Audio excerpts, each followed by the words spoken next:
Hi friends, welcome to Soumya's cooking channel. ಯಾರೆಲ್ಲ ನಮ್ಮ channel subscribe ಮಾಡ್ಕೊಂಡಿಲ್ವೋ ಪ್ಲೀಸ್ ಒಂದು ಸಬ್ಸ್ಕ್ರೈಬ್ ಮಾಡ್ಕೊಳ್ಳಿ. ನಾನಿವತ್ತು ಮಸಾಲೆ ವಡೆ ಮಾಡೋಣ ಅಂತ ಅಂದ್ಕೊಂಡಿದ್ದೀನಿ. ಅದಕ್ಕೆ ನಾನಿಲ್ಲಿ 1 ಗ್ಲಾಸಷ್ಟು ಕಡಲೆಬೇಳೆ ತೊಗೊಂಡಿದ್ದೀನಿ. ಫಸ್ಟ್ ಈ ಕಡಲೆಬೇಳೆನ ನಾವು ನೀಟಾಗಿ ವಾಶ್ ಮಾಡಿ ಆನಂತರ ಕಾಳು ಮುಳುಗುವಷ್ಟು ನೀರು ಹಾಕಿ ಒಂದು 2 ಅವರ್ಸ್ ಹಾಗೆ ನೆನೆಸಿ ಇಟ್ಬಿಡೋಣ. ಈಗ ನೋಡಿ ಚೆನ್ನಾಗಿ ನೆಂದಿದೆ ಕಾಳು ಕೂಡ. 2 ಅವರ್ಸು ನಾನು ಹಾಗೆ ನೆನೆಯೋದಕ್ಕೆ ಇಟ್ಬಿಟ್ಟಿದ್ದೆ. ಚೆನ್ನಾಗಿ ನೆಂದಿದೆ. ಈಗ ನಾನು ನೀರು ಮತ್ತು ಕಾಳು ಸಪ್ರೇಟ್ ಮಾಡ್ಕೊಂಡ್ಬಿಡ್ತೀನಿ. ಏಕೆಂದರೆ ನಾನು ಡೈರೆಕ್ಟು ನೆನೆಸಿರೋ ಕಾಳಿಂದನೇ ಮಿಕ್ಸಿಗೆ ಹಾಕಿ ರುಬ್ಬೋದ್ರಿಂದ ಏನಾಗುತ್ತೆ, ಹಿಟ್ಟು ತೆಳ ಆಗಿಬಿಡುತ್ತೆ, ಅಷ್ಟು ಚೆನ್ನಾಗಿ ನಮಗೆ ವಡೆ ಬರೋದಿಲ್ಲ. ಸೊ ಹಾಗಾಗಿ ಫಸ್ಟು ನಾವು ನೀರನ್ನ ಸಪ್ರೇಟ್ ಮಾಡ್ಕೊಂಬಿಡೋಣ. ಈಗ ನೋಡ್ತಾ ಇದ್ದಾರಲ್ಲ, ನಾನು ಸಪ್ರೇಟ್ ಮಾಡೋಕ್ಕೆ ಇಟ್ಟಿದ್ದೀನಿ. ಇವಾಗ ನಾನು ಇದಕ್ಕೆ ಏನೇನು ಬಳಸ್ಕೊತೀನಿ ಅಂದರೆ 2 ಮೀಡಿಯಮ್ ಸೈಜ್ ಈರುಳ್ಳಿನ ಸಣ್ಣದಾಗಿ ಕಟ್ ಮಾಡ್ಕೊಂಡಿದ್ದೀನಿ. ಹಾಗೆ 1 ಗೆಡ್ಡೆ ಬೆಳ್ಳುಳ್ಳಿ, 1 ಇಂಚು ಶುಂಠಿ, 4 ರಿಂದ 5 ಹಸಿಮೆಣಸಿನ್ಕಾಯಿ, ಸ್ವಲ್ಪ ಸಬ್ಬಕ್ಕಿ, ಸ್ವಲ್ಪ ಕೊತ್ತಂಬರಿ ಸೊಪ್ಪು.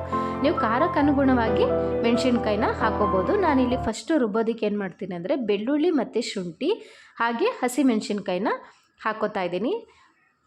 ಇದಕ್ಕೆ ನಾನು 1/4 ಸ್ಪೂನಷ್ಟು ಅರಿಶಿನ ಕೂಡ ಸೇರಿಸ್ಕೋತೀನಿ. ನಾನು ಫಸ್ಟು ಇದನ್ನು ತರಿತರಿಯಾಗಿ ರುಬ್ಕೋತೀನಿ.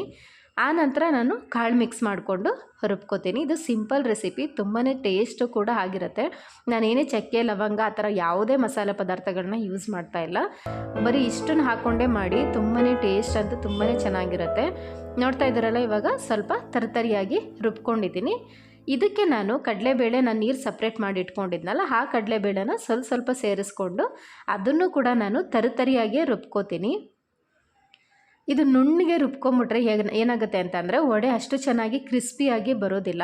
ಸೊ ಹಾಗಾಗಿ ನಾವು ತರಿತರಿಯಾಗಿ ರುಬ್ಕೊಂಡ್ರೆ ತುಂಬಾ ಚೆನ್ನಾಗಿರುತ್ತೆ ವಡೆಗೆ. ಇವಾಗ ನಾನು ಏನು ಮಿಕ್ಕಿದ್ದ ಕಾಳುಗಳಿತ್ತು ಅದನ್ನು ಕೂಡ ಹಾಕ್ಕೊಂಡು ಅದನ್ನು ಕೂಡ ನಾನು ತರಿತರಿಯಾಗಿ ರುಬ್ಕೋತಿದ್ದೀನಿ. ನಾನು ಮಸಾಲೆ ಇನ್ನೇನು ಹಾಕೋದಿಲ್ಲ, ಇದಿಷ್ಟೇ, ಮೆಣಸಿನ್ಕಾಯಿ, ಶುಂಠಿ, ಬೆಳ್ಳುಳ್ಳಿ ಅಷ್ಟು ಮಾತ್ರ ನಾನು ಮಸಾಲೆ ಪದಾರ್ಥಗಳು ಯೂಸ್ ಮಾಡ್ಕೊಳ್ಳೋದು. ಮತ್ತು ಈರುಳ್ಳಿ ಸೊಪ್ಪೆಲ್ಲ ನಾನು ವಡೆ ಹಾಕುವಾಗ ಮಿಕ್ಸ್ ಮಾಡ್ಕೋತೀನಿ. ಇವಾಗ ನೋಡಿ ಇದನ್ನು ರುಬ್ಕೊಂಡಿದ್ದೀನಿ.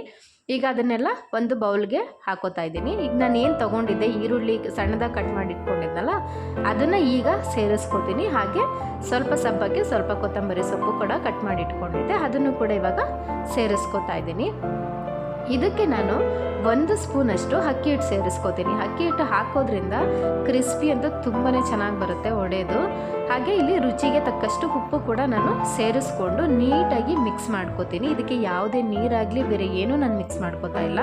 ಹಿಟ್ಟಂತೂ ತುಂಬಾ ಚೆನ್ನಾಗಿ ಬಂದಿತ್ತು, ತೆಳುವಂತೂ ಆಗಿರಲಿಲ್ಲ, ನೀಟಾಗಿ ಬಂದಿತ್ತು. ಸೊ ಹಾಗಾಗಿ ನಾನು ಇನ್ನೇನು ಅದಕ್ಕೆ ಆ್ಯಡ್ ಮಾಡ್ತಾ ಇಲ್ಲ, ಇಷ್ಟೇ. ಈ ಕಡೆ ನಾನು ಒಂದು ಪಾತ್ರೆ ಇಟ್ಕೊಂಡು ಎಣ್ಣೆ ಕಾಯೋದಕ್ಕೆ ಇಟ್ಬಿಡ್ತೀನಿ. ಎಣ್ಣೆ ಕಾದ ನಂತರ ನಾವು ವಡೆ ಆಕಾರಕ್ಕೆ ಮಾಡಿ ಹಾಕಿದ್ರೆ ವಡೆ ರೆಡಿ ಆಗುತ್ತೆ. ನೋಡಿ ಇವಾಗ ಎಣ್ಣೆ ಕಾದಿದೆ.